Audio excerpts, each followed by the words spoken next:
welcome to our shit. What is this? The fourth? This the fourth one? Third. Third? It's the fourth. It's the fourth one.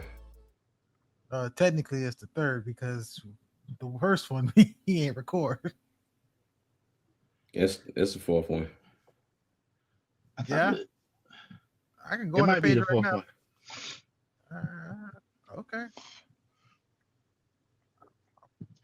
Either way, welcome to whatever episode it is of the Up to It podcast. I am your host, El Capitan Confuego Fida Mumba, also known as CJ King, also known as the Backpack Prophet, alongside my brother certified the God and the one, the only, the man, the myth, the luscious, lavished, sticky face legend, John Sticky Face LeBlanc.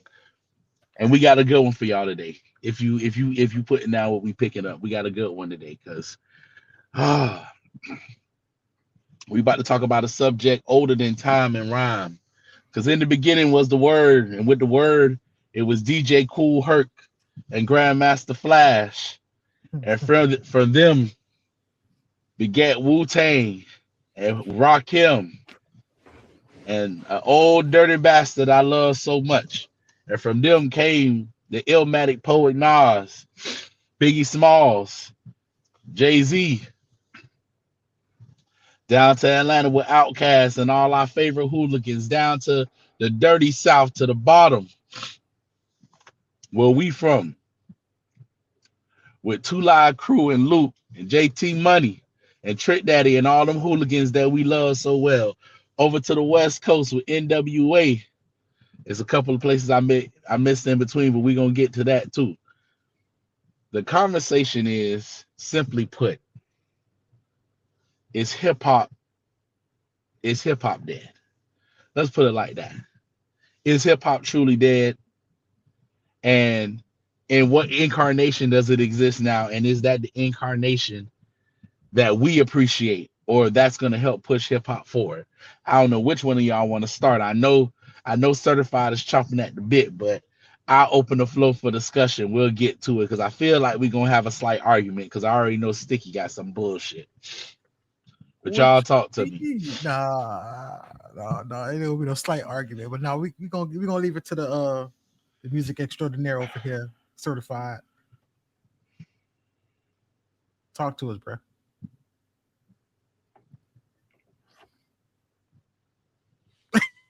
Everyone said, "Fuck it, I need to drink." I'll drink to that. Go ahead, sir. Yeah, you can go first. You can go first. Oh shit! All right. Well, That mean he still building his soapbox for your ass. He ready for you. So it's hip hop dead. I would say no. Hip hop definitely ain't dead. It's just taking a different avenue. Back in the day when everybody was pretty much you just had to get signed before you even thought about seeing any type of money. Nowadays, everybody done evolved to the point where they're doing it themselves now. Mind you, that was a thing that was prevalent in the South because I mean everybody was getting their money already. I remember I saw a video. I mean, I hate to bring him up, but I think it was Diddy who was talking about it. No Diddy. Right, no Diddy, but still, like he mentioned, like, hey, listen, when you was up in New York, you had to try to get a deal so you could actually start seeing some money. But down south, they already had it. You know what I mean? And now people are starting to adopt that. Especially with the mixtapes and all that stuff. But nowadays, because of the industry, you don't see most of your money. And you're under contract, which means you have to put out a certain amount of albums and make a certain amount of money to actually get a return. So now you got people who want to do, want to go in independently. Like a lot of people, who's a great example of this? It was Kendrick for a minute, because Kendrick was doing that for a while. I don't know if he got signed yet. Drake got popular. Well, Drake was actually a plant, really. even though he's like one of the greatest artists ever. Are we saying? Are you saying Aubrey Graham was a industry plant? I believe so. Don't even get it. Don't get it twisted, dog. We'll touch on that later. Okay, because We'll touch on that later. all right. That's a broader disruption. That's a broader discussion because I feel like I won't say it's a lot. I won't say a lot of blame. I won't say it's a lot of blame to put on any artist, but there are a lot of things. There are a lot of roles that a lot of artists that we know that we popularize and that we praise have contributed to not to demise. Because I also don't feel like hip hop is dead by a long shot. I feel like it has garnered so much attention and it has transformed so many times over and merged with so many different has merged with so many different other genres that it started to break off, and it has started to break off and manifest other forms of hip hop and rap in its own way. And it's become for a long time a host unto itself. But that's neither here nor there. Talk to me, certified. Talk to me how you feel about the situation. I feel like where hip hop is right now, I feel like is far from organic. It's not original. I feel like a lot of artists nowadays they's following the same scheme, the same pattern. I feel like it's a lot to talk about when it comes to hip hop. You have everybody's not flossing, you know what I'm saying? Everybody is not in the hood with Dracos and shit like that, you know what I mean? Every female don't want to be twerking or whatever, you know what I'm saying? You got people that's actually going to school, you got people that's actually doing stuff outside of what they mostly talking about in hip hop. And because of that, I feel like we don't have anybody to really relate to that's in the hip hop industry. Like, to give an example, I remember when Asher Roth made I Love College. Like you're not hearing too many people making music like that. You know what I'm saying? It wasn't like it was simple. It wasn't like advanced, you know what I mean? It wasn't the most lyrical shit you done heard, but it's something that someone that went to college that they can relate to. Or you got like J. Cole got a song called Fold Clothes, you know what I'm saying? Yeah. And that beat is tough, you know what I mean? And that's a song that us married couples, you know what I'm saying, that's actually folding clothes with our significant others, that's eating cereal with almond milk. That's one reference he's had saying the song like that towards the end of the song, you know what I'm saying? And that's why I feel like it's not original. And I mean, you have artists that are original. I feel like I find a lot of artists that come up randomly on Instagram and they are pretty good, but they're not getting the notoriety some of these big time artists that's mostly talking about flossing or mostly talking about being in the hood and whatnot. You got actually you got actual female rappers that actually rap. Like I feel like Rhapsody, I feel like she don't get the credit that she deserves. Oh yeah, Rhapsody, and she's a lyricist, you know what I'm saying? I appreciate Rhapsody. I appreciate Tink. I appreciate Tink when she in her bag. It's some female artists that still got it. So I don't feel like hip hop is dead. It do hit differently when it relates to me when even like, because I feel like music it plays to your spirit, it plays to your emotion, you know what I'm saying? So like I want to hear hip hop that blends with other other genres. Like I want to go back to hip hop where it blend with jazz, or Yeah, when or bring back like that neo soul era what Jay Dilla was doing. You know what I mean? That yeah. Detroit sound, that Jay Dilla Detroit sound, I give you another and one. I give you another feeling, not to interrupt you, but that Nujabe sound when Nujabe's shout out to Nujabe's, may he rest in peace. I think Nujabe's been dead about shit. Nujabe's died in what 2010, so it's been 16 years. But a dude named June Saber, if nobody knows or anybody watching this doesn't know, June Saber was known as Nujabe's, and he made some of the most amazing beats off of like of hip hop beats, but they were crazy because they blended like neo soul and jazz influences and stuff like that, dog. And it was crazy. And he had people rapping on it and shit like that, and people still jump on Nujabe's beats today. Actually, I will argue Nujabes is one of the innovators of what we call the lo-fi music movement, like how everybody got on lo-fi and stuff like that. If you never had a chance to listen to Nujabes, you'll hear it in shit like Samurai Champloo. Nujabes was really big and influential in a lot of the music that went into Samurai Champloo. If you ever had a chance to check that out, a lot of his beats and a lot of his music is on like the opening track and on the soundtrack for Samurai Champloo. But that music used to stick with us, and you know that was an era that really truly was like the era of Kanye and before, you know, post crazy you know, pre crazy Kanye.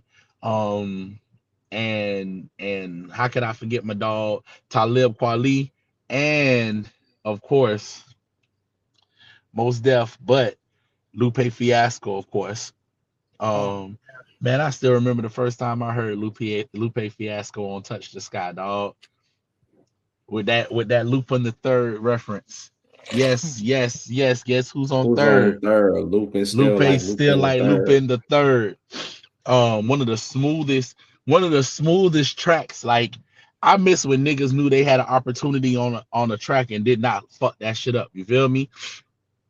Like Cole, one of them ones when he knew he had an opportunity on the verse, he was not gonna let it go. I'll give you a perfect example. The first time I ever heard Cole was on Wale's first album. Shout out to Wale and shout out to J. Cole.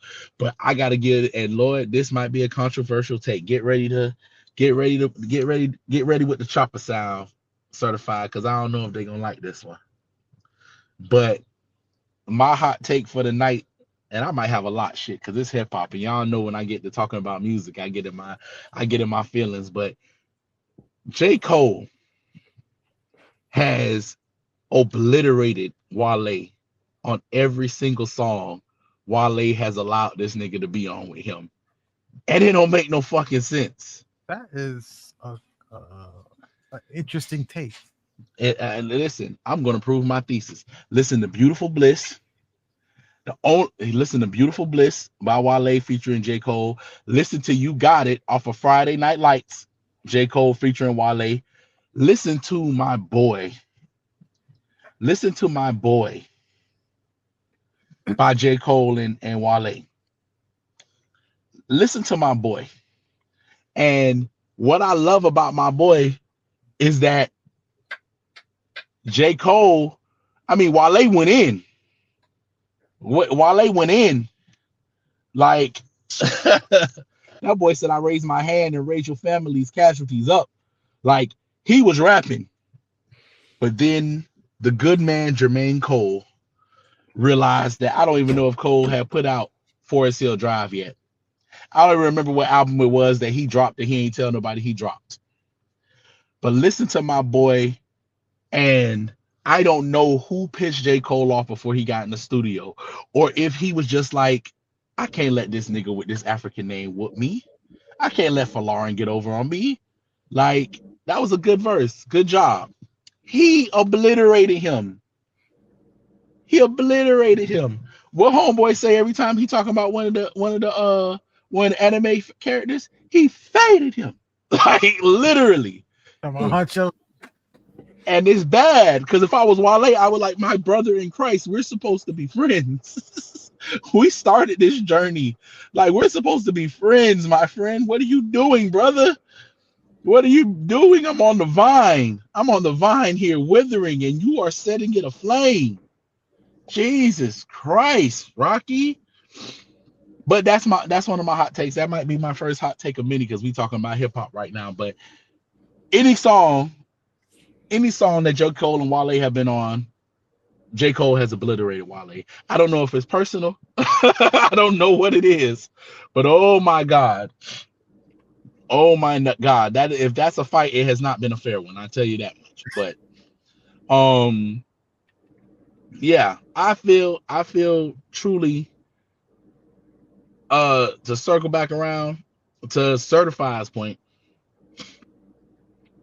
hip hop has transformed so much that we have different sections that we listen to. Of course, you know, me and Certified bonded over a love of backpack rap, and we just knew that was something that we rocked with, and you know, we had our times we would listen to that and understand the depth of stuff. Of course, like I say, you know, I'm joking about pre Kanye because Kanye West is in fact one of my favorite um is one of my favorite artists, period. You know, y'all know me and music. I could go anywhere. I could be anywhere on the spectrum of music because I come from a musically inclined family, and I come from uh, just being introduced to a broad spectrum of music. I could get in my feelings listening to some gospel or to some country. I'll tell y'all something. Y'all can keep it in. Y'all ain't even gotta cut this part because I don't give a damn how nobody feel about me. Cause I love country music, dog. And you know a song that had me in my feelings when I was driving earlier today? That damn, y'all ever heard that LeAnn Rimes, How Do I Live Without You? How Don't do I cheat. live Mm, without you? mm, Yeah, boy. Yeah. mm. If you Yeah. ever leave, you'll take away everything that's good in my life. I don't know who had LeAnn Rimes singing that shit at 16 years old, but she went the fuck off. That was for Con Air. That was for Con Air the movie. And they made Trisha Yearwood singing in front of her because they felt like she was too young to sing it. But hey, nobody ain't tell motherfucking LeAnn Rimes that shit, boy. Because that How Do I Live is, amen. Amen. That's the problem. That's the problem with motherfuckers. You know how they say motherfuckers don't yearn no more. Yep. That young lady was out there yearning, boy. You take your listen. I don't give a fuck if your lady never heard a country music song before. You take your lady by the hand and you let her listen to How Do I Live Without You, boy. Hey, that's some goddamn yearning. You can say some stuff without saying it, dog. And that's just, I know we're getting off and trying not to get off subject of the topic Oh no, no, no. of hip hop. But that's You, just the beautiful part about music, period. And that goes once again to Certified point. We want to listen to shit that hits us and that moves us. And I think that's why some of the stuff that we listen to in hip hop now, it don't move us. Like, I ain't gonna lie. What's the song of the summer right now? Is Young Miami song that spin that. Do I want to keep hearing these hoes talk about, oh well, all my scamming ass niggas that? No, but the song is a bop, and I can understand why it moves them because it is the way that the song is. It's catchy. It's gonna go on when you hear it in the club. You're gonna go off. Do I want to hear that all the time? Hell nah. nah. You know what the song of the summer for me is? That goddamn T.I. Let Them Know, because boy, T.I.P. for me is one of the greatest rappers ever. It was a long period of time before I said T.I. had a misstep on the song, dog, because he, to me, understood every beat that he chose and everything that he came to.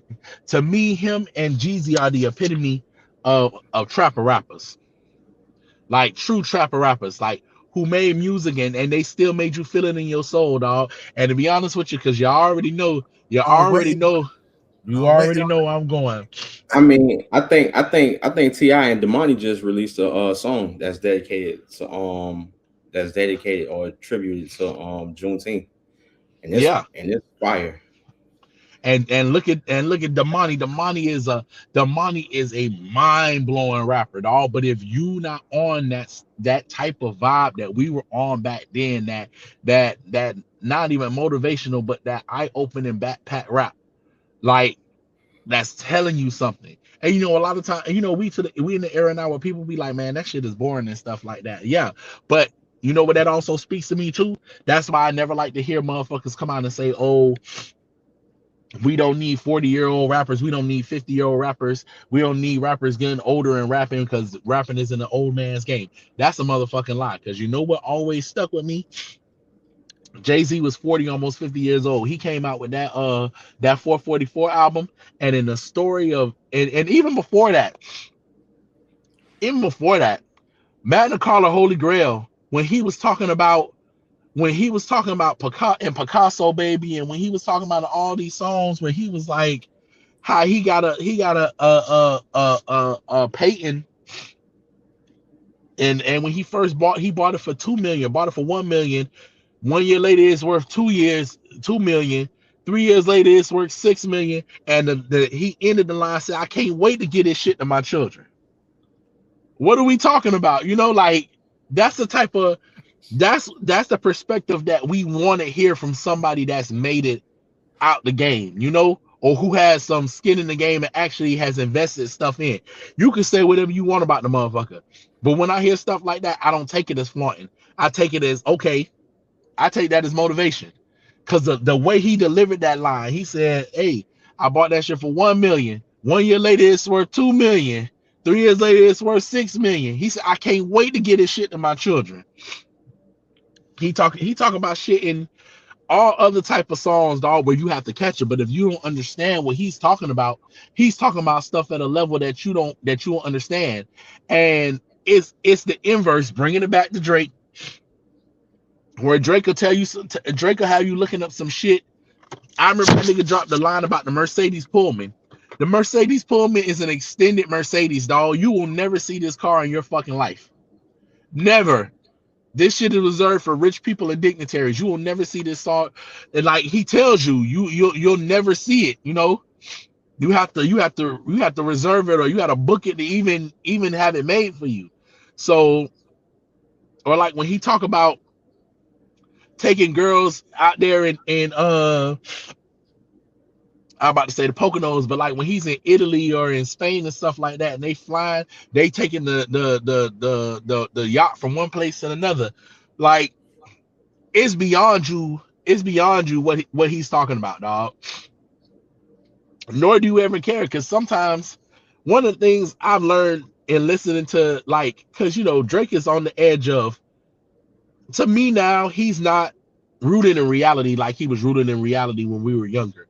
Like Drake got us by being like somber as fuck, relating to us, you know, being heartbroken and stuff like that. Now he just evolved to I can have whatever I want. It's almost like a spoiled child type of syndrome. I can have whatever I want.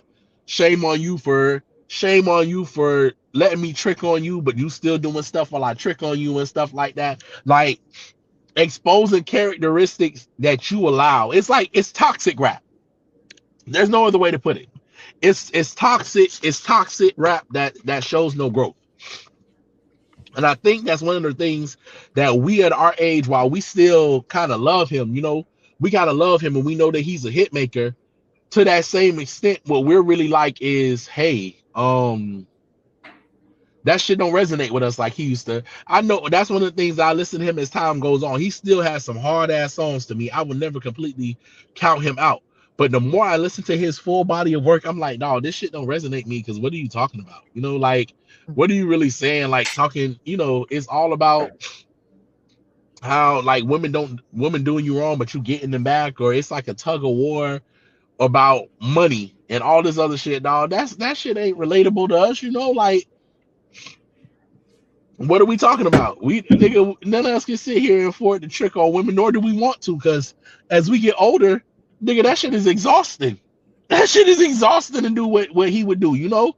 Like, and you rich, you have the means to do it, but it's just like, bro, this all we talking about. But I can understand how the younger generation looks at that, because that's how we looked at the hoes. That's how we looked at the hoes. That's how we looked at the 50 cents. That's how we looked at the ditties. They can do all of that. You know, they might have kept it lower than low, but then what Drake do with, you know, because, you know, that nigga can't hold water with any woman that he with or any situation that he with. He gotta drop it. But the delivery of the songs were a lot different with all the with Hove and everybody else. Like I remember in Jay-Z had a song called "Soon You'll Understand," pretty much Mhm. telling the chick that he ain't good for you. I'm Yeah. not good for you. But the delivery itself was so amazing because he painted the entire picture of how Yeah. it was a bad a way of trying to get with her, but we ended up together anyway, and now you suffering from it. Yeah.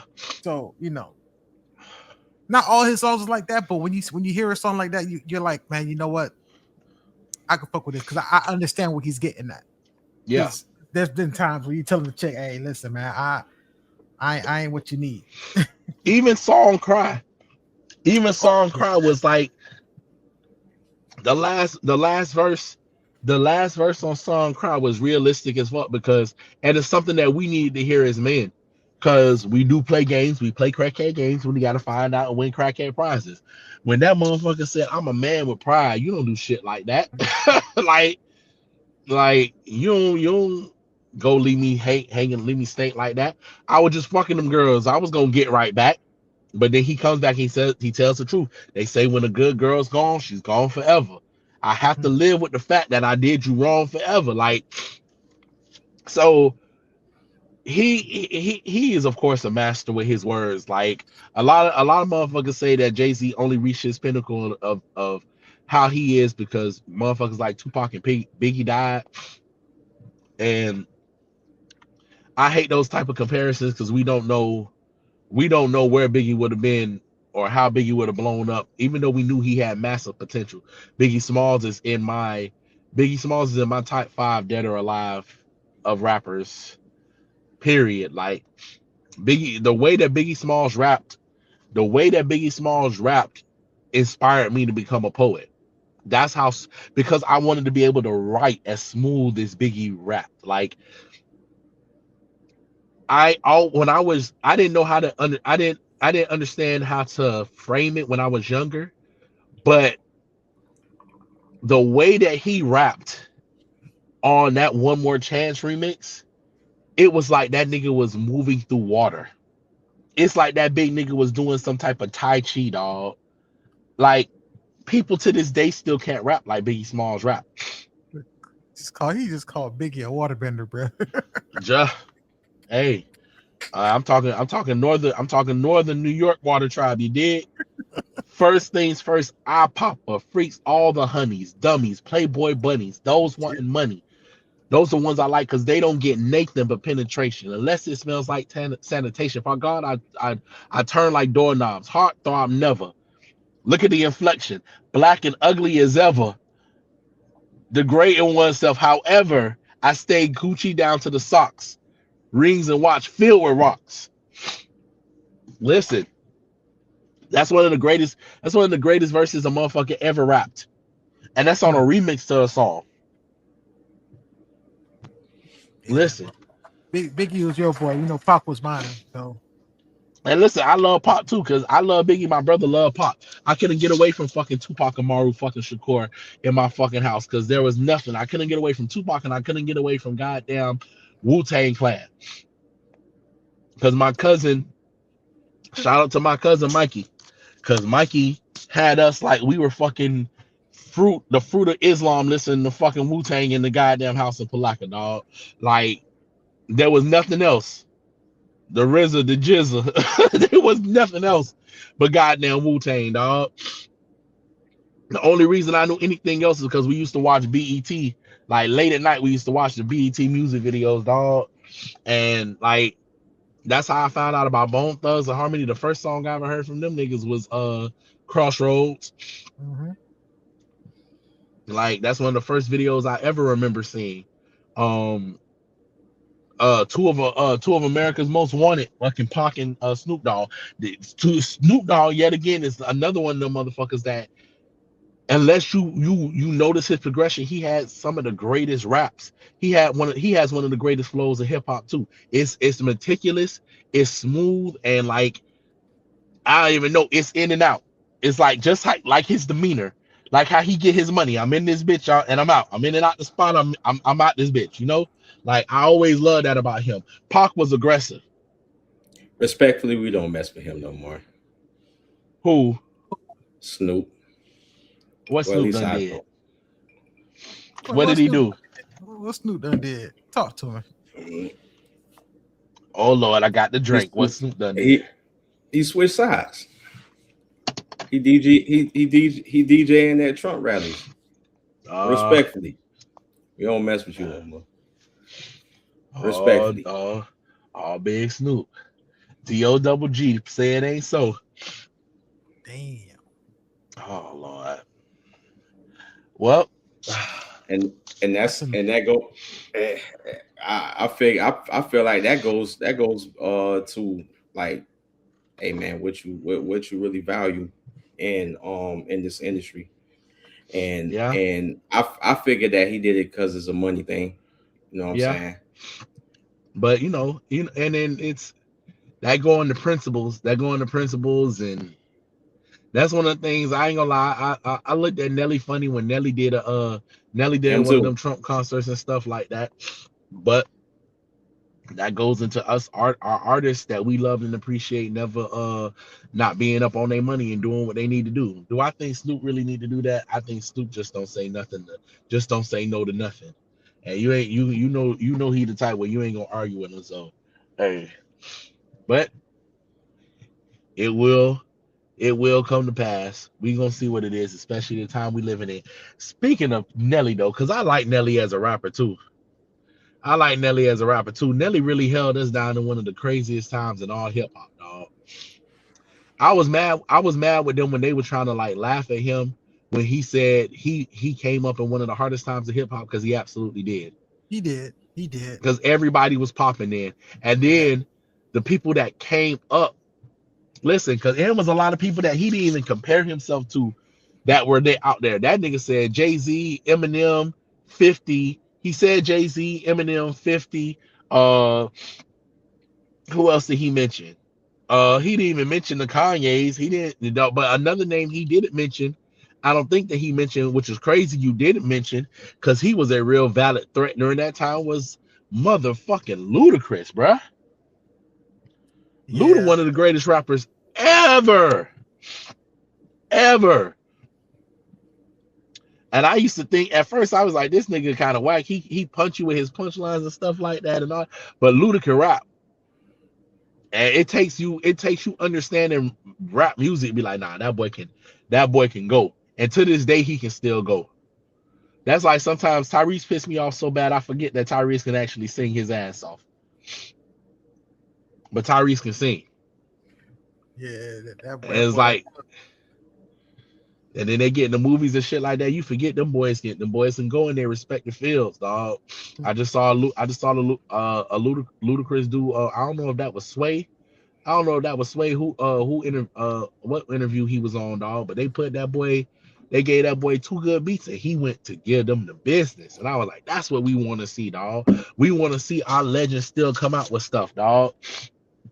You know I can stay on Atlanta forever, dog. I didn't even get to my I didn't even get to my goats from Atlanta. But before I do, I have to make a reference to another one of my spirit animals and another good and I even mentioned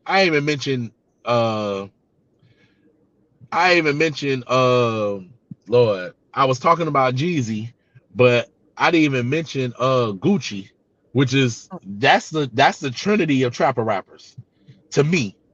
T.I., Gucci, and Jeezy. That is the holy trinity of trapper rappers, dog. And that's not knocking off Ross. That's not knocking off Rick Ross, because Rick Ross is also another motherfuckers always call Ross a B tier rapper and shit like that. And the way that Ross raps, like, he is the epitome to me of luxury rap. He paints a scene and stuff like that, but he makes it realistic. Like how I said with Drake just talking about shit we do not know about, and we have to research and understand, and be like, he wants to let you know that you are outside of the realm of his understanding. You will never be here. You're a loser. I worked hard for this. You sit here and just understand you're never gonna, while I take whatever girl that you love, like, it's a sport to him, you know? It's a sport to him. And I also think it leads into something that's really deep seated in that nigga. And I don't have time because I'm not paid to be Drake therapist, but it is what it is. But as we get older, we know like the music tells a story. And if you talking about the same thing over and over again, and I don't like I said, I love his music. I love a lot of the shit that he came out with, but it's just like it becomes repetitive because you're talking about the same thing. You talking about the same thing, and you operating out of vengeance, like, and it's like you operating out of get back and spite, and like I don't want to listen to music that's based in that shit no more. You feel me? We got older. We got older. We used to be depressed, screaming, "Fuck that nigga that you think you know and you think you love so bad," or whatever the fuck we were saying. Cups of the rose and shit like that. Everybody got 1,000 remixes of that shit because everybody been drunk calling their exes and stuff. That was relatable.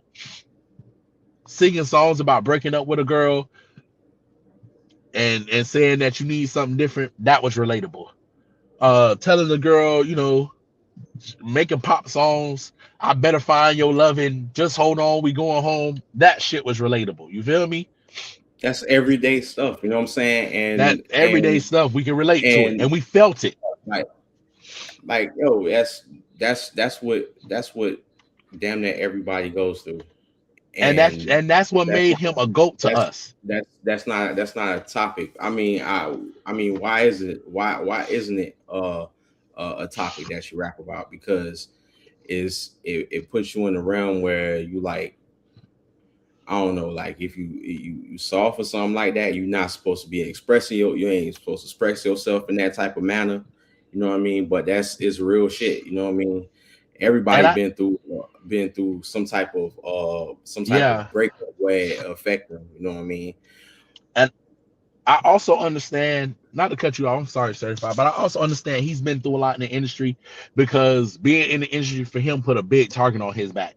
And niggas are cruel. So niggas thought they could push him out the game, and Drake has had to do a lot to assert his dominance that he ain't no bitch. And he's done that. I just think that, you know, some people have followed him because they've seen his loyalty, and then some niggas just like, hey, he put himself in that realm. He put himself in that realm though. You know what I mean? What the crazy part about Drake is what I feel like he don't realize, in my opinion. I feel like because of his talent, it puts him outside of the realm where he have to defend himself against certain rappers. I mean, you let the talent speak for itself. You know what I mean? You can when he actually reflect and when he actually rap, you know when he's rapping. You know what I'm saying? When Drake is reflective, he is damn near unbeatable. Then he is unfuckwittable when he's reflective. When he does those timestamps, like, oh, what was the first one? Like, I think the first one was like, damn, was it 6 a.m. in Dallas or some shit like that? Right before he dropped, or right after he dropped Take Care or Thank Me Later. Like, he has them like 5 a.m. in Calabasas and shit like that, 5 p.m. in Toronto. In Calabasas, yeah.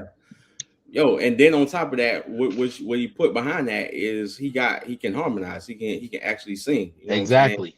So like, why am I? And then some of these people that you beefing with, you don't even freaking know like that. Yeah. Like, listen, not even to touch on that. It was fun. It was fun when he did the to Meek Mill. You know what I'm saying? He bodied. Yeah. Him, you know what I mean? But at the same time, it's like, all listen, right. I ain't gonna lie. Okay, I don't think he's ever won a rap. I don't think he's ever won a rap beef after he beat Meek Mill. Now, he utterly defeated Meek Mill. Don't get me wrong. And I think it was because, you know, it was because Nicki was in the middle of that shit, and I think he was like, nah, I have to. Yeah. And what it was is that Meek Mill, nobody deserved what Meek Mill did, and Meek Mill has apologized for the shit, of course, but nobody deserved what Meek Mill was. You know, that's the consequence of not having good people around you. Everybody amping you up, thinking that you bigger than the program, and how you gonna go against Drake and your frustration? And then once again, we don't know what that nigga Drake was doing, because we know Drake is one of the niggas who has no problem crossing unnecessary bounds, but also it's the retaliation. Hey, you get what the fuck you asked for. You get what the fuck you asked for when you asked for it, boy. And Drake put that nigga in the ground and let all of the Philly legends throw the dirt on the fucking casket. That nigga, the only way that nigga had to could rehabilitate his image, they had to take that nigga to jail. That nigga had to do hard time. Shout out to Meek Mill, you know what I'm saying? Respectfully, you know what I'm saying? Shit. Cause Meek Mill one of the realest MCs too. He can go. Some of my friends, all my fraternity brothers, we love Dreaming Nightmares. You know what I'm saying? Yeah. But, like, I'm just speaking on Drake's behalf. Like, yo, yeah. Hey, listen, one of my favorite Drake songs. One of my favorite Drake songs is 40 for 40. Like off of What a Time to Be Alive, where he just went dumb. He went dumb on 40 for 40, you know? That nigga said, I just listened to Closer to My Dreams. Wide-eyed and uneducated at 19. You feel me? Like when he's reflecting, you can't touch him. When he's reflecting, you can't touch him. Do Not Disturb is like one of my favorite Drake songs. Cause it's just he just going like being reflective, dog. That's the nigga that we know. I'll tell you the truth. The last reflective Drake song that I really listened to that really made me feel something was Emotionless off of Scorpion. Where that nigga said, I know a girl whose only dream was to get to Rome. But when she finally got to Rome, she took pictures and never showed it. You know, she took pictures for people who never been and never showed it. He said, I know a girl crying out for help, but post just leave me alone. You know, like it's crazy. Like, but he was telling the truth. Because what's crazy is, dog, he exposing the culture, and what that made me understand, and kind of like made me to still look at him when he talk about shit is, dog, you understand what's happening. You feel me? And that was one of the last times I ever felt like we could relate to him. Like, nigga, you know exactly what's happening, dog. All of us are the same age, and all of us are feeling the same thing. Like Cole never shies away. Cole has made some missteps. That's one of my favorite rappers of all time too, with one of the greatest mixtapes ever created. Because shout out to fucking Friday Night Lights, and I will never, ever, ever, ever, ever, ever, ever. If it's one thing I will never forgive fucking Jay-Z for, it is for not believing in that motherfucker. Because that would have been, if that was his first album, that would have been the greatest album out of that generation. That would have been the only album. That would have been the only freshman album that would have rivaled. That would have been the only freshman album that would have rivaled Good Kid, Mad City. They would have never had anything to say about Cole if fucking Friday Night Lights was his first album. Because nigga, once you heard Too Deep for the intro, you would never have been able to deny Jermaine Cole. Too Deep for the intro. Songs like Sea World, you know what I'm saying? Like, yeah. Crazy. Or fucking Premeditated Murder. Yeah. Pre fucking meditated murder, nigga. Cole has some hits, but if you would have got to the intro, to Friday. Free World was the one that he sampled the Tupac beat at? I think SeaWorld was when he sampled the what's it called, right? Home for the fucking holidays. God damn. In the morning when Drake was on that shit. The song he did with Wale, You Got It. That sample Janelle Monáe. Crazy, bro. I'm talking crazy work. What's another one that he had on that shit? Blow Up was on that bitch. Blow Up was on that bitch. Now, don't it sound legendary? Real enough to resurrect the dead and buried. Like, dog, that album would have been that album would have been one of the only things in that generation that would have compared to Good Kid, Mad City. And that's not saying shit lightly, because Good Kid, Mad City to this day is one of the craziest, most. It is a masterpiece, dog. It's a masterpiece. It's a masterpiece, bro. Please Don't Kill My Vibe, nigga. I remember I worked that's when I worked at the election department. That shit came out in November of 2012. And I was on my way to the election department, nigga. I rode through fucking Little Havana on the way goddamn to the election department just so I could listen to that song, dog. That shit brought me to tears because it was so soul stripping. It was like that nigga said everything that we wanted to say as young people at that age, but we didn't know how to say it because we were learning to put up our fucking guard because we listened to Drake. Hey, we listen to the Drake, all this shit going on, and we going through these trials and tribulations. We sad as fuck in this generation, but we got to put up a front because we got to keep pushing. You feel me? Yeah, we gonna go out, we gonna party. Backstreet Freestyle was a crazy track. That nigga fucking Money Trees. That motherfucker. J-Rock snapped on that. One of the greatest verses you will probably get, dog. Why was J-Rock so angry? Why was he so angry? That motherfucker, Please Don't Kill My Vibe. That nigga said, I am a sinner that's probably gonna sin again. Lord forgive me. I had to pull over to the side of the road when I heard that shit. And it's the way he sang it. No, because it was somber. Then Jay-Z come in on the remix. Oh, and that's why I said we cannot argue about me and my spouse. That's why we can't argue about next to Hillary smelling like dank. But that's why we can't argue about talking about this shit about aging out of rap, because we would have never got that experience from JC, and we would have never got that remix, and we was talking about a nigga too old to rap. Because listen, he gave a perspective we would have never heard of.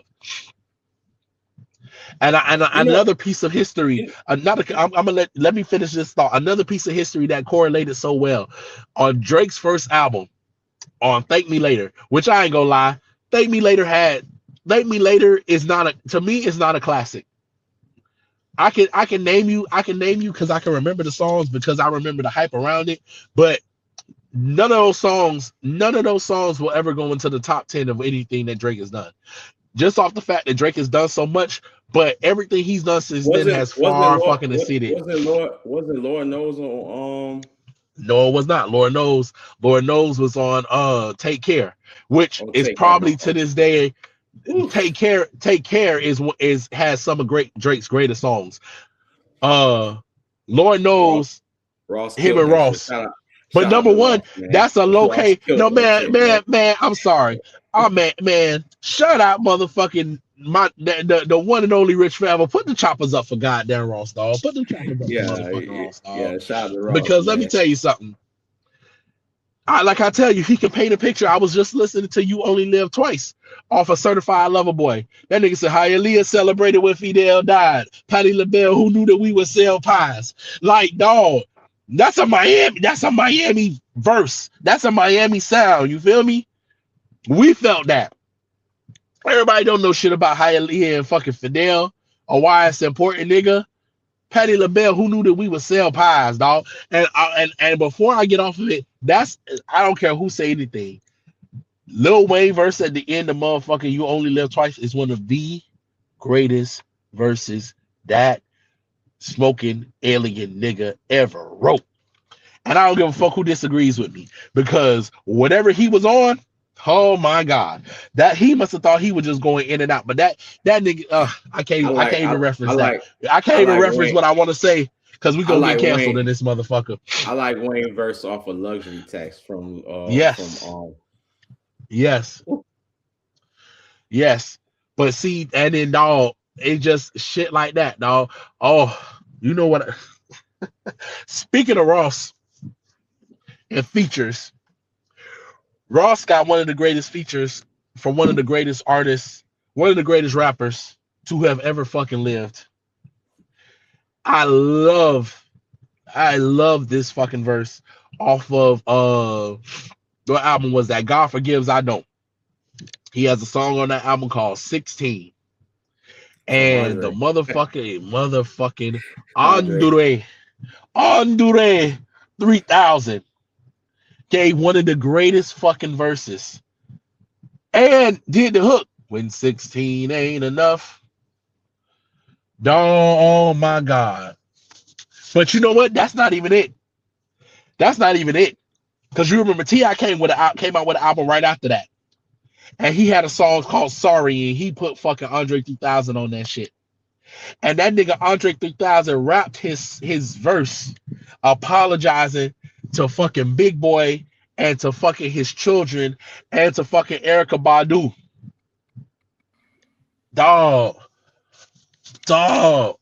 That nigga had a part where he was talking about shit that we should know where we went through when we were younger, dog. That we've kind of grown out of. That nigga said by the time the dope wear off, y'all, you feel stupid, she feel lost.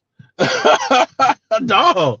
He talking some real shit about the complexities of a fucking whatchamacallit. Why you can't understand, why you can't explain to your son that y'all ain't staying together. Like, dog, he said, I'm sorry. Dog. That nigga made a hook when I'm disgusted with this world and I can barely breathe and I done told so many lies I don't know what to believe. I discussed it with this girl and this is what she said. She said, lay down, baby, rest me with your weary head, dog. Whoo! Oh my God.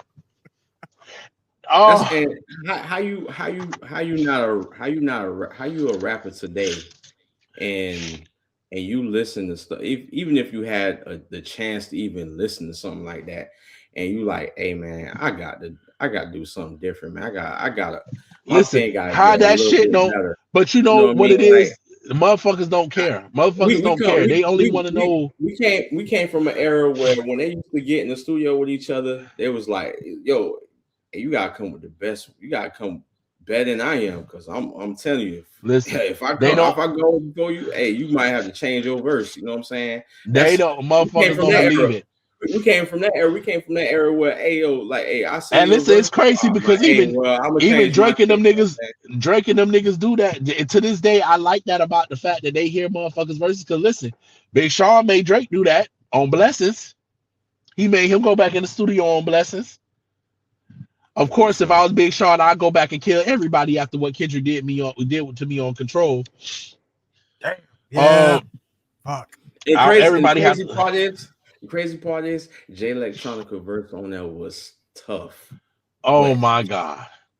Thank you for bringing up the third piece of Erykah Badu's Baby Daddies. Because let me tell you about this nigga Jay Electronica. Exhibit C changed my life. That nigga said it's quite amazing that you rhyme like you do and that you shine like you belong in a shrine in Peru. Question 13. Listen, you want to know my favorite Jay Electronica verse? Shiny Suit Theory. The Shiny Suit Theory with Jay-Z. You already know he put certified. No, because certified put me on to the Shiny Suit Theory. I'm looking for a golden time just to start around. Oh, Jay Electronica killed that shit. My favorite Jay Electronica verse is at the end. My favorite Jay Electronica verse is at the end of How Great where he was featured on Chance the Rapper's album. Well, no, that wasn't even an album. That was on Coloring Book. When that nigga said, "Who was the angel of revelation with a foot on water and a foot on land?" Like, no.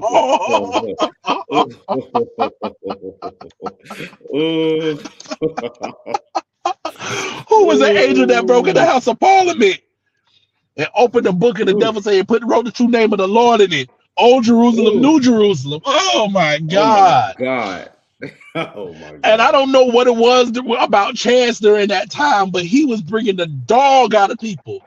He was bringing the drink on that shit, yo. That's dog. Crazy. I'm about to pour the rest of my shit too, dog. I can't, dog. That was crazy. That was crazy, bro. That boy said, "Who was the agent of revelation with a foot on water and a foot on land?" Oh my God. Hey. It was something about Chance, dog. It's quotable. Chance got quotables all throughout that motherfucking mixtape, dog. All throughout Coloring Book. Dog. Even 2 Chainz, that nigga made 2 Chainz rap. That But nigga made 2 Chainz rap. 2 Chainz can rap though. He can. He brought it out, that 2 Chainz motherfucker. can rap though.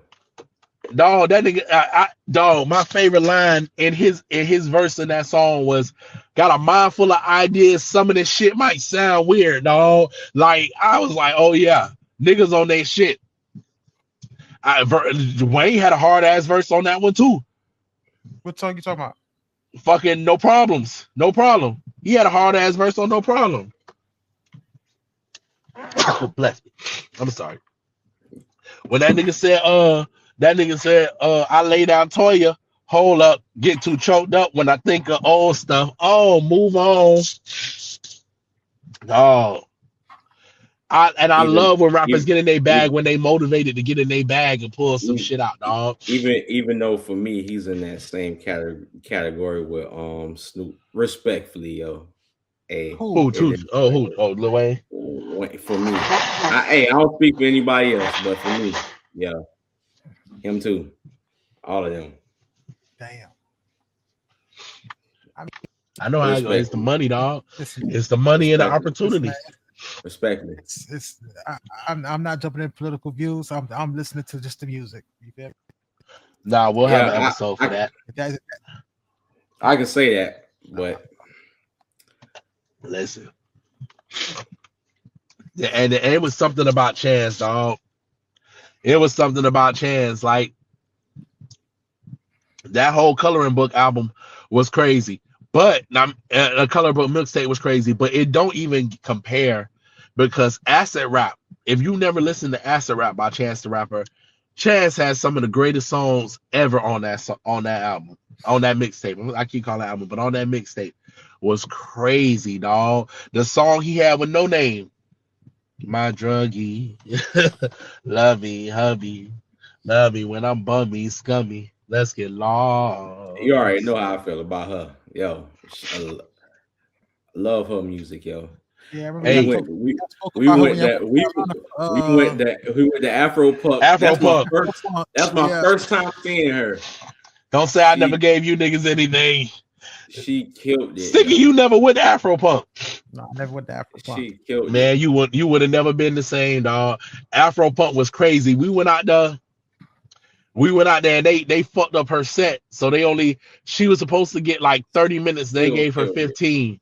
And her album had just came off. And the first song she did was that Set It Off, where they was like, and remember the intro that shit said, Joe, did you take my money? Yeah, did you take my money? I did, you nasty bitch. Set it off, dog. She had a hard dog. That was a great experience, dog. We done lived some life, dog. We done seen some shit, boy. But you know what? If we gonna talk about No Name, because you got to talk about No Name. What's her other homeboy that she brought with her that time? Dang, dog. I forgot that boy name. Was Sabo was there? Huh? Was Sabo there? Sabo, I think so. That's Sabo what I'm thinking about. Too, yo. Yeah. Saba was there. Remember, she brought Saba out because she had a song with him, dog. Because she had that ding, ding. I remember that song. Yo. Speaking of that experience, because nothing beat the headliners for all 3 years that we went were amazing, dog. Because the first year the headliner was Solange. Or it's probably Smino. It was Smino. I'm sorry, it was Smino. Smino, another one. Smino, another one that's sick, crazy. Hey, shout out to Smino and Saba and No Name. Dog, I remember the first Afro Punk we went to. Solange was the headliner, and when she did Cranes in the Sky, dog, I was like, this is you couldn't even see her on the screen, dog. The screen was completely neon pink, and you could only see the outline of her and her background singers, and dog, she killed that shit, dog. That's why I say I love fucking music, and I love artists who care about their music. But Certified, it was something when that motherfucking Pusha T came on that night. We fucking went, dog. If you know, you know. If you know, you know. He killed that shit, dog. He's talking. I'm talking about you, boy. I'm talking to you, boy. We You can fucked never do around what I and do, boy. we fucked around and we missed the internet. too. Yeah, I love the internet, bro. I Yeah. love the internet, dog. I forgot we missed them, dog. Hey, but hey, this is a side story. That this when we was like we was flower children at that time. You know what I'm saying? Remember we was in a parking lot. children, hey, children of a higher God, if you will. children of a faded God, if you will. Yo, All right, I ain't gonna get a hell out of y'all. I'm drinking. We were high as giraffe pussy. That's the truth. I admit it, goddamn it. High as giraffe pussy. Yo, listen. We supposed to save these stories for Passport Bros, but we can let one leak out. Nah, we gonna get the motherfucking people what they want. Cause that Passport Bros episode might get us canceled for real. We bullshit. It's gonna be special. Yeah, especially that might be the last special too, bitch. Hey, that might be the last special. Hey, if we do, y'all had a good time. Good time. Just not a long motherfucking time. I don't want to last it, huh? We gonna have to get picked up by PBS and NPR to keep this shit going. All I ask is you quote me, motherfucker. How about that? But you know so we're parking. We're trying to park. There's like fucking they used to have when Afropunk was in Atlanta, they used to have it in Mechanicsville. They used to have it in this old like industrial warehouse in like this whole industrial warehouse plaza in Mechanicsville in Atlanta. Shout out to Atlanta, Georgia, dog.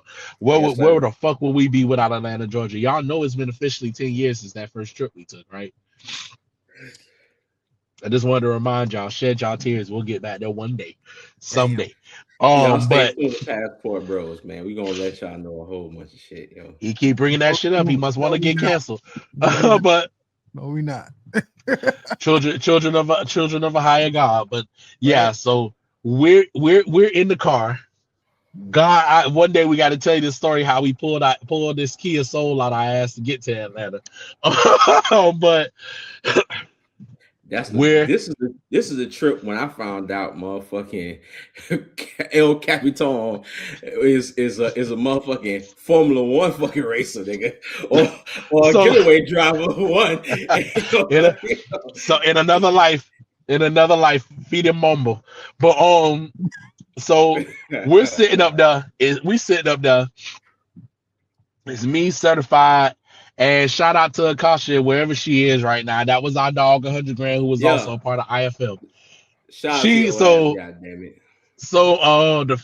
field, the certified Lil, the certified field. So we was in the motherfucking car, and we like, dog, before we leave, of course, we gotta roll up, bro. Let's get this shit cracking. We have parked on the grass of a church.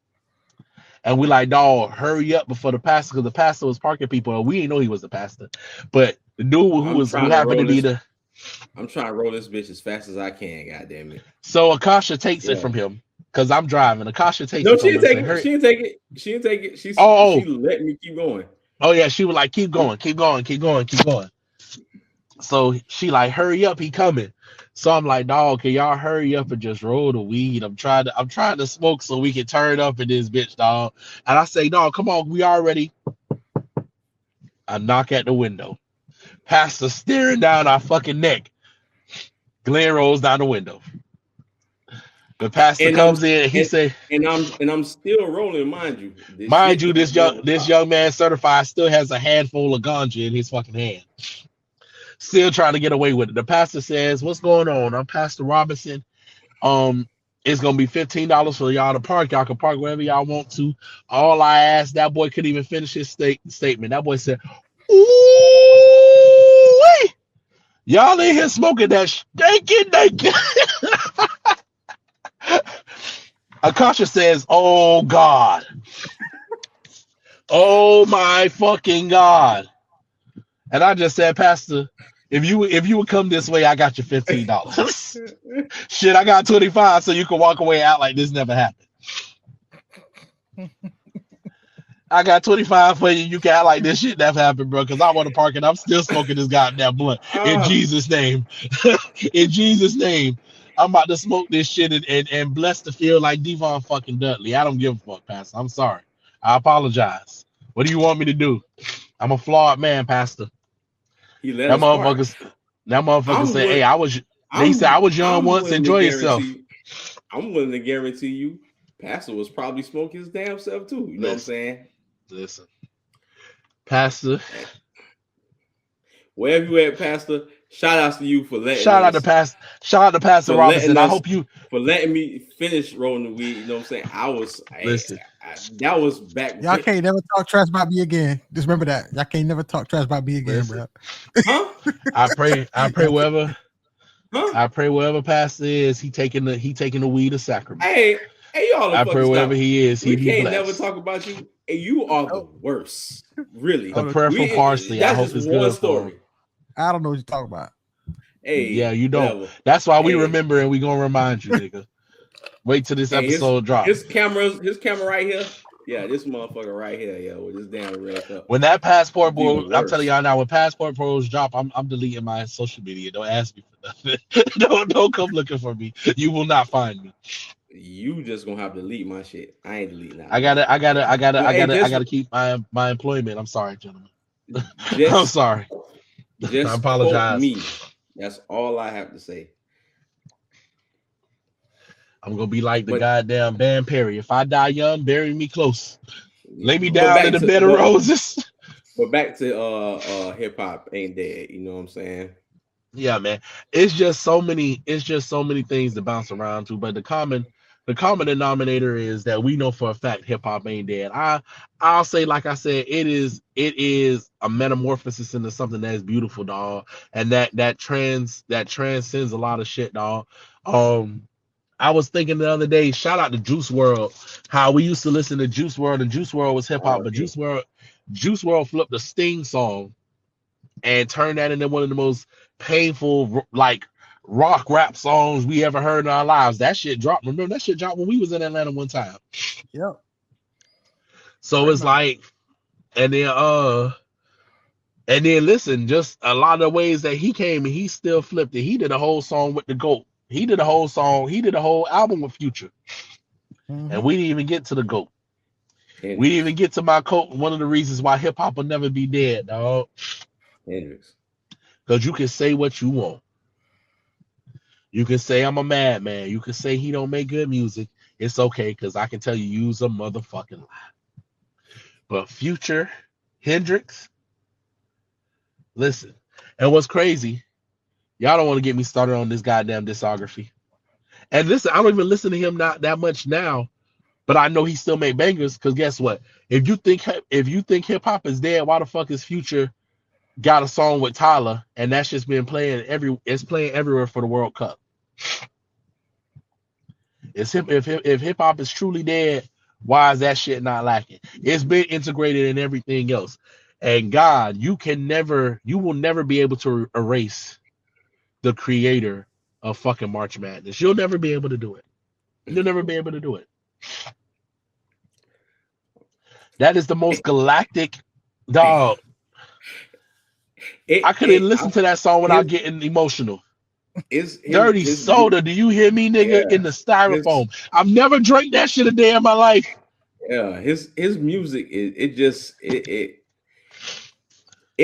hit so close to home because the time we was in. I feel like Future. Future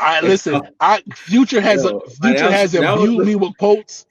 We wasn't doing all the stuff that he was doing, but that was like the soundtrack of our lives, yo. At that point, shit. Truth be told, he wasn't doing half of the shit he was doing, but we know now, right?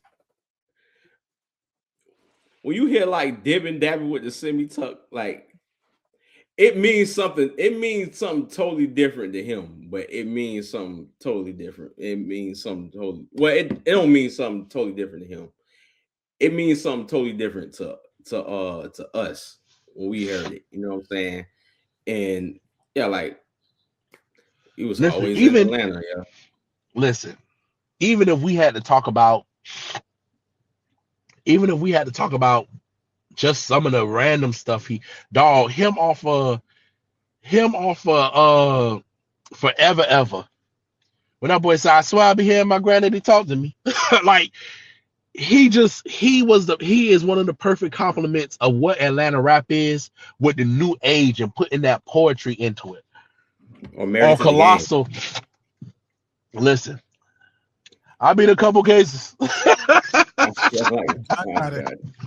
I've been like John Gotti.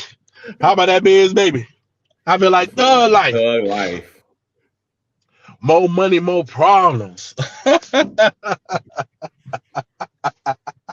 Why did y'all get me started? Him Esco and Metro and can't do wrong, yo. Dog. Why did y'all get me started on this, man? Was it the Atlanta trip where Cap was sleeping? We played March Madness and he came up like the Undertaker. From a dead level, don't start. Don't get me started, boy. Don't get me started, boy. Don't get me started, bro. Don't get me started. It's cloudy in here, bro. Don't get me started. Oh, man. Listen, that boy, I'm talking even on his first album. I remember one of my favorite songs on his first album was called Straight Up. Got a Gucci boots on like it's snowing. Straight up. He reminded me of T-Pain, which is another hip hop icon we don't talk enough about because niggas have just delved into the fact that he can really sing. But T-Pain is one of the greatest rappers that we have that we don't appreciate. Yeah, his Tiny Desk. But listen, his Tiny Desk. His Tiny Desk was iconic. Listen, you're welcome. Listen, I still don't listen to Drinking Partner. That's the version of Drinking Partner that he sang at Tiny Desk is the only version of Drinking Partner I refuse. I am willing to listen to. Right. Incredible that he could turn that song into what he did. But that's mastery, dog. That's mastery. Back to Future Hendrix, the GOAT, dog. Dog, he just one of my other favorite songs at the end of that first album. You deserve it. You deserve it. You deserve it, Future. You deserve it. Man, you couldn't tell me nothing. Couldn't tell me nothing walking out of fucking whatchamacallit, dog. And I'll give you another reason hip hop ain't dead. Jumping off of Future because I can talk to Future all day, but Kanye West is selling out whole stadiums like it's crazy. This boy sold out Raymond James Stadium in Tampa, Florida 2 nights in a row. Like literally, there are no seats left to sneak into. And Kanye West, not even arguably, is one of the greatest influences, and I will argue he is the reason why he is one of the major reasons why rap could transcend to where it is right now. No, because I might sound irrational. Like that's the only one I probably won't cancel, yo. Hey, it is what hot take. Hot take. That's a hot take. Hey, that's the only. But I'm glad you said that, dog. But you know why it's hard to cancel Kanye? Because he shows us time and time again, even if he is irredeemable, his talent.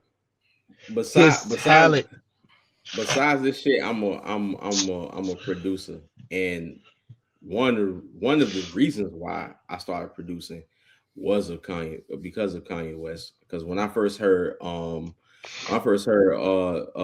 Dropout. Oh my God. Yo,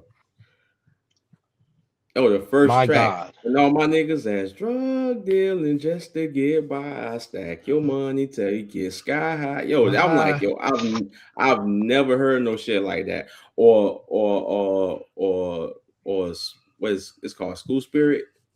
Alpha Step, Omega Step, Kappa Step. Sick. Yo, nobody's not doing shit like that. Yeah, or like Lupe Fiasco on Late Registration, Lupe Fiasco and Kanye West. Late Registration will go down as one is going to go down as one of his I feel like it's a slept on album. Listen, that's you heard the song with not Lupe, but Kanye West, and I think that was Nas. I Made You. Listen. Come on, man. Listen, one of the Tough. greatest Kanye West songs that will be slept on is Heard Them Say. I heard him Heard Them say. Say. Heard Them Say is one of the greatest Kanye West songs of all time, dog. And it is a low key. I have to put it in a different top 10. I have to put Heard Them Say in a different low key, in a different type of top 10. I will put, and it's in the same type of top 10 that you will put Say You Will in. I hated that song until I listened to that whole album in totality. See, I have a problem with Kanye. Every time Kanye dropped, until probably Dark Fantasy, I had a problem with every single Kanye decided to drop because my mind didn't catch up to the innovation. And that's what taught me, you know how I always tell y'all when we get together, like when we see somebody do something new, we gotta look at it 1, 2, 3 times before we make a judgment on it. Because that was my problem with Kanye. My motherfucking problem with Kanye is this motherfucker would drop a track, like even Diamonds from Sierra Leone. I was like, what the fuck is he doing? Why the fuck are we talking about this? And I'm like, I get the message, but no, why this album? Why this track? Why are we dropping this? But then when you understand the full totality of that album, bro, Diamonds from Sierra Leone is just a statement piece, but the somber tone of fucking Heard Them Say. That song, I ain't gonna lie, that shit made me cry.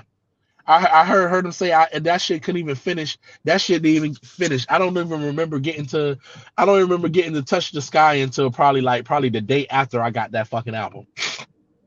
Because Heard Him Say just, and then he got fucking Adam Levine from fucking Maroon 5 singing his heart out on this bitch. I can't even hit them notes Adam Levine was hitting on that bitch. I was just tearing that shit up, boy. Don't try it either. Nothing. Like, what the fuck? I'm too old for that shit. But then you got Touch the Sky. Then you got Drive Slow. Then you got him resurrecting fucking Brandy out of nowhere like a fucking summon fucking monster in Yu-Gi-Oh! Hold Me Down. Bring Me Down. He had a track with fucking Talib Kweli and Common on College Dropout. Yeah. Fucking Drive Slow had Paul Wall on it. Right. Shout out to Lil Jon. Fucking Common had this Lil Jon on that song. Chimped up illiterate nigga, Regent Infa, bread across my head. King across my head. I bred kings like Simba, some shit like that. Voted in Denver. I ain't a mad rapper. I'm just an MC with a temper. Yo, crazy. Common killed that shit, yo. Fucking pandemonium. It was crazy. I'm surprised nobody ever talked about that song. It was on College Dropout with Jay-Z called Never Let Me Down, what he had to do. Yeah. What song? Yeah. What song? Yeah, Jay Ivy. My fault. That was not a song. That was Jay Ivy. My fault. That was Jay Ivy. Bring Me Down. Hey, shout out Jay Ivy. My fault. Yeah, Jay Ivy. That was Jay Ivy. That was Jay Ivy. Jay Ivy was one of the hottest. He was one of the hottest spoken word people at that time too, dog. Both said first I had their ear, now I have their hearts. Yo. Yep. Listen, I still hold me. Listen. Now he did everything. He did everything he was supposed to do with Graduation, dog.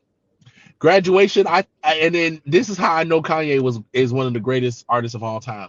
I thought Kanye was going to retire because he was going to suck after Graduation. Because when I heard that album, and then the songs that he sampled, if you knew the song that he sampled to make Champion, if you knew the song he sampled to make Champion, you'd be like, this motherfucker is insane. That's a folk song. Like, did you realize? Did you feel like Jesus? Did you realize that you were a champion? To hear that to hear I that. did. Yes, I did. So I packed it up and brought it back to the crib. Crib. Just to show you how I live. That's that shit. Hey, Dog, insane, bro, insane, dog. Even with the songs he wasn't really trying with, it still was hard. Like yeah. you remember, wait till I get my money right. Can't tell me nothing. Listen, Listen. that was Jeezy. Number one, that was Jeezy's song. That was Jeezy's songs, and that nigga stripped Jeezy's song down. That nigga stripped Jeezy's part down to the ad libs, nigga. Wow. But nobody could have done with that song what Kanye West did with that song. And I judged that song too. I heard the tail end of it and I was angry because I was like, dog, why the fuck is Kanye putting this shit out? When I heard that shit in totality for the first time, and how it was supposed to be heard on the album, I was like, this nigga Kanye West is a motherfucking genius. Yeah. So that's a because hot that take, song, man. No, and that song is formatted in a way where it go, you follow that oh, you've got it made. That shit is, that's how the 8 count is go, because that shit is really 1 2 3 4 5 1 2 3, like, and like the da da da da da da, yeah, like when you follow the melody, you're like, this nigga is insane. This nigga also makes you think in the song that you're taking over the world. I had a dream that I bought my way to heaven. When I awoke, I spit it on a necklace. Go fuck yourself, Shakespeare. Like, I love Shakespeare. I'm the first nigga to tell you. I'm the first nigga to quote some fucking Shakespeare. First nigga to say I have heard that, fucking or devilish creatures sitting in a play have been so fucking moved by the fucking play, they have been moved to confess their malefactions. Though murderer have no tongue, will speak with most miraculous organ. That's what Kanye did on that motherfucking Can't Tell Me Nothing. Listen, that's a hot take. Listen, he was talking crazy shit. I was mad when he was saying that shit, but then he came out. I ain't gonna lie to you. It's some tracks on this new album now, like, you know what I'm saying? Yeah. Some tracks on this new, like, it's some songs on Dawn that I love. I loved OK. Oh hell yeah! I loved OK, nigga. When that nigga Dawn, and then when he just when Andre when shit say, oh my god. I'm so happy y'all brought that up. So you remember y'all brought up Jay Electronica? Yeah. You ever heard the song Jesus on that bad boy? Yeah. Ooh. What's that song he got? Dear God, make it all right. Only you can make it all right. Nothing else makes it feel right. Nah. No, you have to be in tune. You have to be in tune to music to make music like that, dog. Because understanding words, and that's why rap goes farther than anything else that motherfuckers say. Because it's not just the cadence, it's just the way that we deliver. What I believe wholeheartedly is that we've gotten so far away from music, like really meaning some shit to niggas. Niggas stop putting words or meaning behind words, like they just rapping nonsense. But that's why we loved R&B so much. That's why we love some of that music so much, because what they said, Neo soul, like, listen. That's why we stood. That's why from last episode. That's why I said these young niggas is trash. They gutter trash. They hot garbage trash. They listen, because put out yet. Listen. They trash with maggots on that motherfucker. Trash. Listen. Trash. Like some of that music. Garbage truck. Some of that music, and then Kanye is a trash, yo. He still is attuned to that shit, dog. And then he knows how to bring people on to make them voices sing. Like the way that nigga got Selena Johnson to sing that all falls down. Lights. Oh, my fault. Yeah. My fault. How he pulled out the fucking Music Avengers to create all of the lights. Everybody, all of the lights. It's motherfuckers you don't even know Half, that song singing on that song. Alicia Keys, Beyonce, and Rihanna are singing on the same fucking song because of Kanye. half fucking Elton John on the back end. Elton Like, John, how you just John, call the and be like, hey, Elton motherfucking John, Rocket Man is singing. That I nigga just got want you Rocket to know. Man to just sing the end. The way he produced that instrumental, though, that Listen, thing sound like it's about to be Revelations all over again, though. Yeah. every song on Dark Fantasy is revelatory. It makes you, it evokes an emotion that you can't explain the first time you hear it. I remember I was working at a place called Merc when fucking My Beautiful Dark Twisted Fantasy came out. It came out the same day as Pink Friday, as Nicki Minaj's first album. Mm-hmm. And I remember getting off of work. And I remember I had the CD. I put that shit in. Of course, you know Dark Fantasy, the first shit. That nigga said you ain't got no fucking Yeezy in your what you call it, like. So I said, damn, this shit hard. But then I listened to the second song with fucking, who was on the second? Raekwon, called Gorgeous. Mm-hmm. And that was, to me, one of the perfect songs to get you when you work the hard shift. I resonated with that shit because that shit said,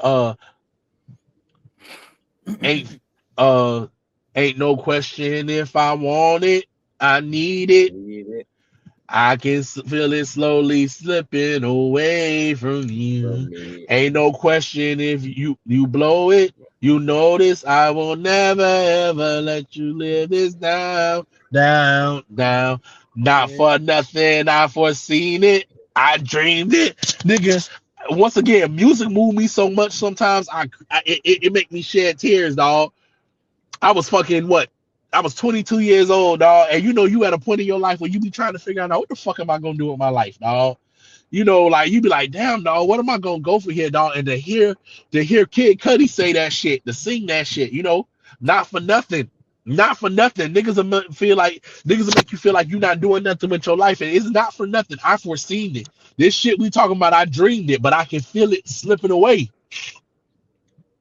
Like, dog, that nigga was talking, dog, and then that nigga got a line that said, "Is hip hop just a euphemism for a new religion?" The soul of the real G's that the youth is missing. Oh, and then the nigga comes back with one of his greatest songs of all time. Because he always knows how to give you a good ass third track on an album. But this is probably his greatest third track of all fucking time. And I ain't gonna lie to y'all, I did not like this song at first either. Because I didn't like the song that it was sampled. But this is one of his greatest songs over. Hey, Yo, hey, let me tell you something. Power is one of his greatest songs of all fucking time. So you remember the first video he released off of my deep dark Beautiful Dark Twisted Fantasy. Yeah. So he was in the beginning of the video, he was in front of the drum machine. Yeah, playing that shit out. Because remember, he did a video. He did like a whole movie. He did like a whole runaway movie. And I remember he had the girl as the Phoenix dancing. That nigga was in the drum machine, and he said, hey.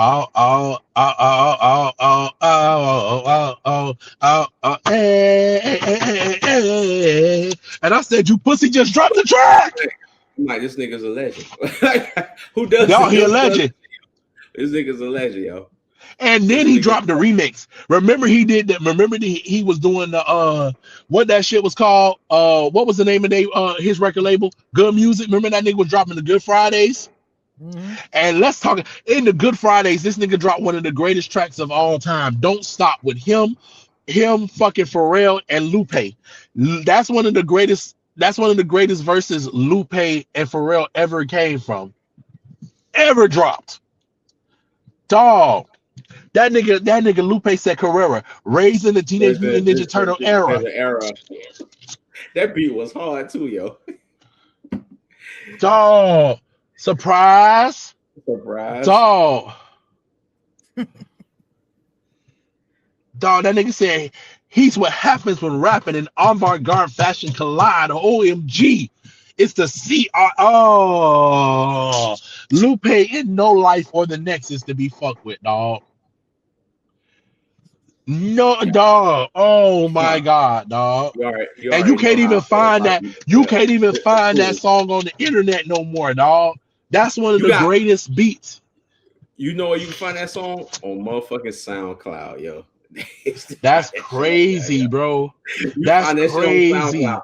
You can't find that shit nowhere. That's Child Rebel Soldiers, yo. They was supposed And to listen, make and album. They were supposed to make an album. Dog.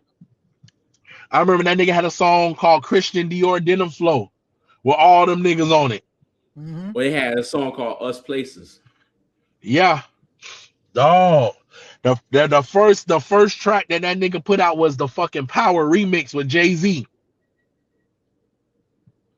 Oh my God. And then I didn't like Yeezy that much. Yeezy had some good albums, so what you call it? But listen, let's just go straight to fucking Life of Pablo. And you know why we got to go to Life of Pablo? Because Life of Pablo came out. Pablo came out around the time we went to Atlanta for the stories that we don't want to tell. But you can even talk about 808 and Heartbreaks was crazy too. I skipped over 808s and Heartbreaks. Forgive me, because like I said, that started my whole conversation.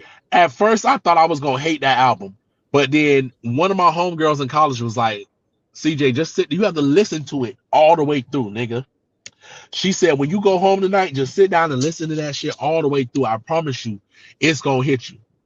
And when I finally like sat back and listened to Say You Will, Mm-hmm. that nigga said, when I grab your neck, I touch your soul. And then the heartbeat that he had in the back. Hey, hey, hey, hey. And then the piano.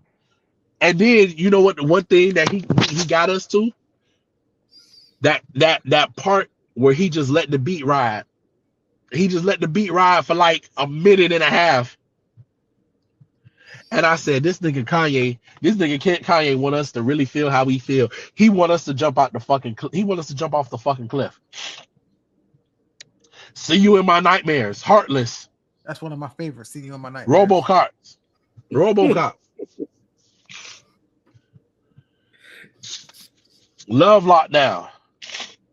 Yeah. Oh yeah, Love Lockdown was amazing. Yeah. That album was insane. I'm talking about Life of Pablo because motherfucking Life of Pablo. Yeah. That Father Stretch My Hands. Oh my God. I just want to feel liberated. If I ever instigated, Lord, I'm sorry. Oh my God, dog. Ain't nothing like it. Ain't nothing like it, dog. I could never listen. I don't disagree. I don't agree with everything that nigga did, and it's a lot of things he did that he have to answer for it all. But one thing that nigga is, when that nigga understands that he needs redemption, he goes out and gets it. That's the only thing I'm gonna say. Love him, hate him. When it's time for that nigga to go get his redemption, he actually acts to go get it, dog. He goes away, he self-reflects, and he comes back, whether we accept him or not.